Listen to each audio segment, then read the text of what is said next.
कृष्ण कन्हैया सद्गुरु नमः पार्वती पते महादेव।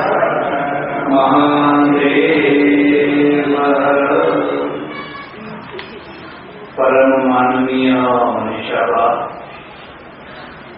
જેમ ટૂર્સના ભાઈ શ્રી નરેન્દ્રભાઈ દોશી આ પ્રવાસમાં સાથે જોડાયેલા બધા જ પ્રવાસી ભાઈ બહેનો, સજ્જનો અને બહેનો, કોઈ પણ દીવાને તમારે સતત પ્રજ્વલિત રાખવો હોય તો એમાં સતત તેલ હોવું જોઈએ. તેલ વિના અથવા કહો કે બળતણ વિના કોઈ પણ દીવો સતત લાંબો સમય પ્રજ્વલિત રહી શકે નહીં. એવી જ રીતે તમારે આઝાદીને ચાલુ રાખવી હોય, આઝાદીની મશાલને ચાલુ રાખવી હોય તો તમારે સતત શહીદીનું તેલ પૂરવું જ પડે.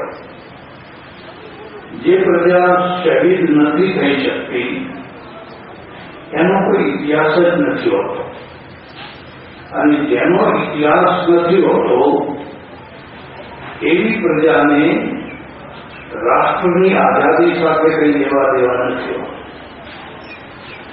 આપણે ઘણા વર્ષો સુધી ગુલામ રહ્યા, એના નિશ્ચિત કારણો હતા અને છે, પણ ઘણી મહેનત પછી આપણને આઝાદી મળી. આઝાદી મળ્યા પછી વાત પૂરી નથી થતી.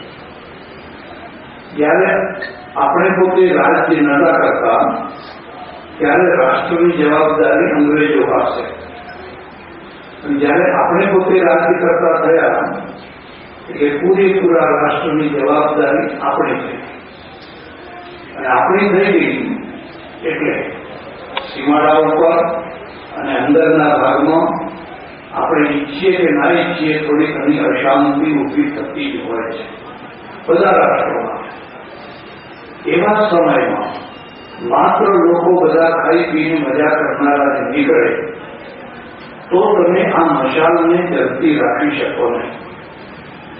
થોડાક લોકો તો એવા હોય છે જે પેલા તેલની માફક મશાલમાં પુરાય છે અને મશાલને જલતી રાખે છે. તમે ધ્યાનથી જોજો તેલ નીકળે છે કેવી રીતે. તલનું હોય કે બીજા કોઈનું હોય, એના બધા પ્રોસેસ છે, એને પીલાવવું પડે છે, એમાંથી તેલ નીકળે છે. એમ માણસોની અંદર પણ એક વર્ગ એવો હોય છે જે રાષ્ટ્ર માટે પીલાતો હોય છે. હમણાં મારે થોડા દિવસ પહેલા જ નળેજી માતા જવાનું થયું, અને નળેજી માતાથી બિલકુલ 0 પોઈન્ટ બોર્ડર ઉપર જવાનું થયું.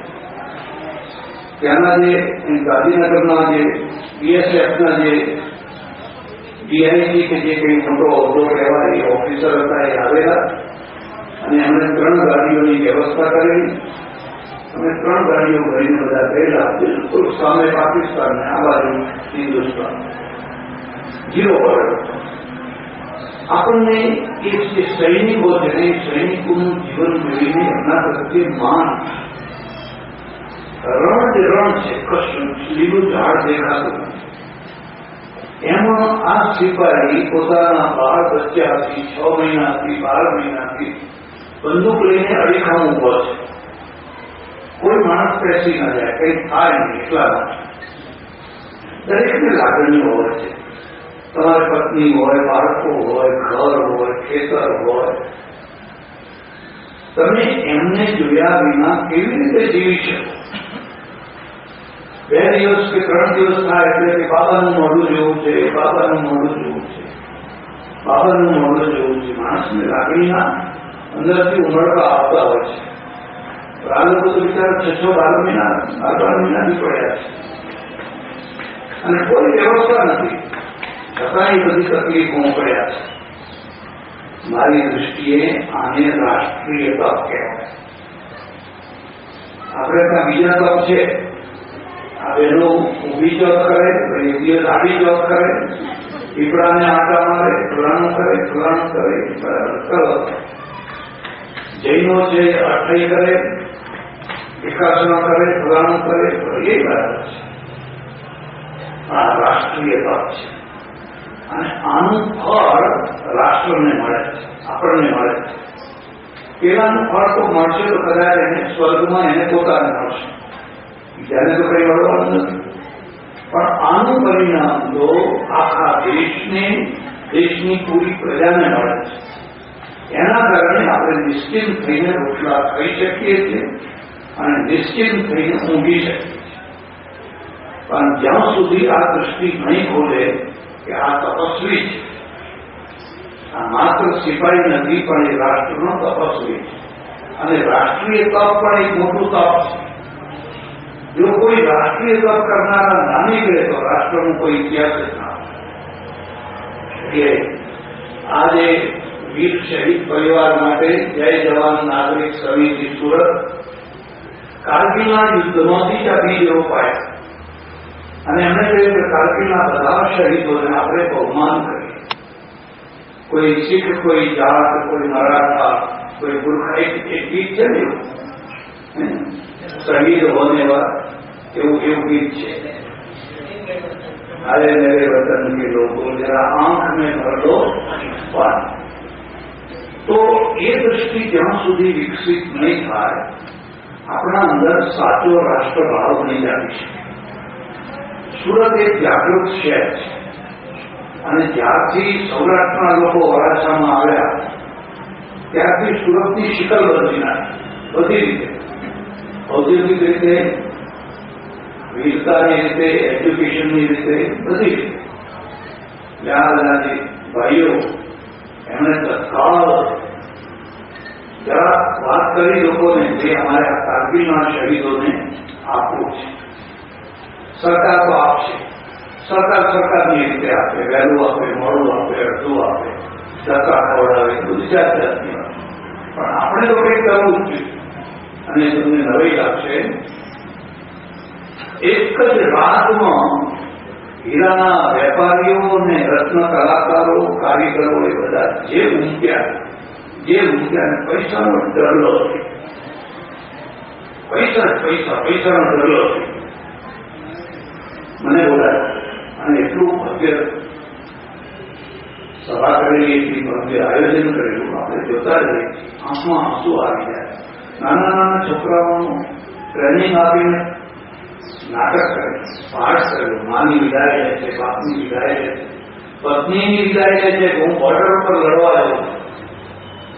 કે આખું દૃશ્ય એટલું અદભુત હતું કે આપણને એમ રહેવા ખરેખર કહેવું પડે. એ વખતે મેં એમને એક સલાહ આપી અને મારી સલાહ એને માની ભાઈ આ કાર્તિક નિમિત્તે આવેલા પૈસા આને આ વર્ષે આના આ શહીદો માટે વાપરી નહીં આપવા. તમારે એનું મૂળ ફંડ કાયમ રાખો, કારણ કે આ શહીદનું તેલ તો સતત પૂરવાની વસ્તુ છે. એક કાગળ થયું એટલે બધું પતી ગયું નહીં સમજવાનું. અને એ એમણે ચાલુ રાખ્યું. આજ સુધી જેમ આજે 103 આંકડો થયો, 103 લાખ રૂપિયા સમજો તો 103 લાખ રૂપિયા, 1 કરોડ ઉપર તો અને પાછા એજ્યુકેશન માટેની વ્યવસ્થા કરાઈ જુદી. આ રીતે આ જે જય જવાન નાગરિક સમિતિ છે સુરતની, એને આખા દેશને એક દિશા બતાવી કે તમે આ કામ કરો, તમારે આ કામ કરવા જેવું છે. આપણે બ્રહ્મભોજન કરાવીએ, સાધુઓના ભંડારા કરીએ, ફલાણું દાન કરીએ, પણ શહીદો માટે શું કરો? એટલે શહીદો તરફ પણ એક નવી દિશા શરૂ કરાવી. એટલે આ સમિતિને જેટલા ધન્યવાદ આપીએ એટલા થોડા છે. એમણે કહ્યું કે તમારા કાર્યક્રમ ભેગો અમારો કાર્યક્રમ રાખીએ, આ બધા બહાર જવાની ઉતાવળમાં ના 5-10 મિનિટ. મને આજે જોયું કે તો અમારા આશ્રમનું ગૌરવ થયું કે આવો સારો કાર્યક્રમ તમે અમારા આશ્રમમાં રાખ્યો અને આ શહીદોના પરિવારને બોલાવ્યા અને તમે પણ આવ્યા. એટલે આ સમિતિને ખૂબ ખૂબ ધન્યવાદ આપીએ છીએ અને ભગવાનને એવી પ્રાર્થના કરીએ છીએ કે શહીદો થવાની જરૂર જ ના પડે તો બહુ સારી વાત છે, પણ એ વ્યાવહારિક નથી.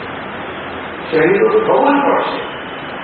જો આપણે બીજા લોકોને લાખ રૂપિયા આપતા હોઈએ અને પ્રેરક બળ થતું હોય, હવે આપણે પોતે પણ આપણા પોતાના કર્મથી શહીદો ઉત્પન્ન કરીએ.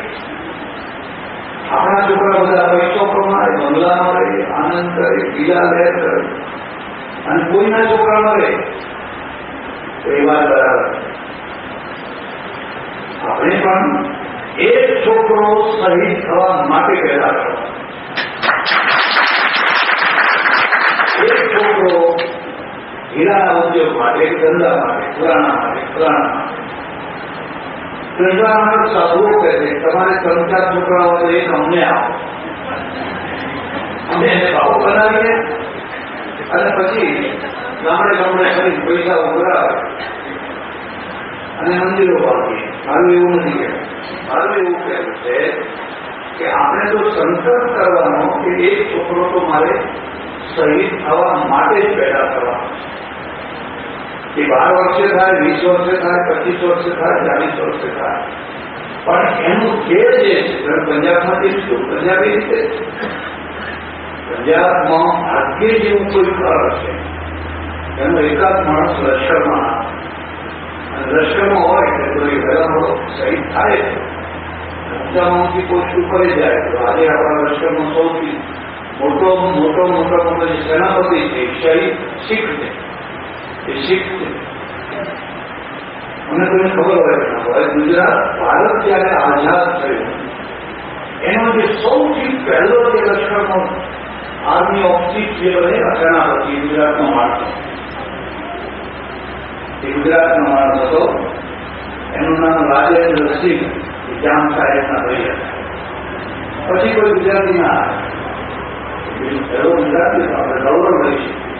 તો મને ખબર નથી કે રાજેન્દ્રસિંહનું કોઈ અવમાન કર્યું, સન્માન કર્યું ના કર્યું. અમારા પાસે ફૂલના ઢગલા કર્યા એટલે ભાઈ થોડા ફૂલ ક્યાંય જવા દો, બધા અહીં ઢગલા નાગર કરો, થોડા ફૂલો ક્યાંય જવા દો. જે લોકો રાષ્ટ્ર માટે તપ કરી રહ્યા, પણ આખી દૃષ્ટિ બદલવી જોઈએ, વિચારો બદલાવા.